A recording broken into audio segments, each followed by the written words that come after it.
Air plants, Tillandsia, are supposed to be some of the simplest indoor plants to care for when it comes to gardening. These air plants don't even need soil. They consume water and nutrients through scales on their leaves. Tillandsia live freely hanging on the bark of trees in the wild, catching droplets of rain and natural nutrients when outside in their natural environment.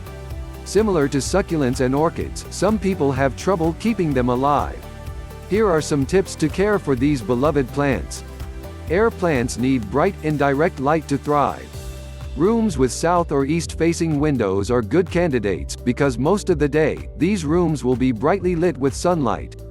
The rooms with north-facing windows work well, too, as long as the plant is located close to the window and the window is not blocked by trees or the adjacent building. Watering an air plant is the most tricky piece of the air plant care puzzle.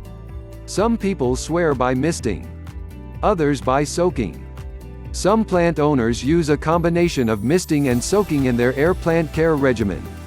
Signs of underwatering of your air plant include leaf tips that turn brown or crisp. The natural concave shape of the air plant leaves tends to become more exaggerated when underwatered. Did you know that one time the air plants were flowering in their lives?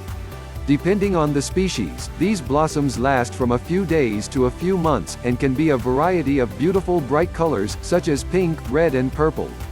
Flowering is the peak of the life cycle of the air plant, but it also marks the beginning of the old age of the plant. After it blossoms, the plant will eventually die.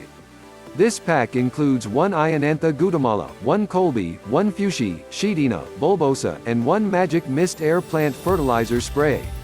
Magic Mist is Houseplant Shop proprietary air plant fertilizer we recommend using every month to keep your air plants thriving.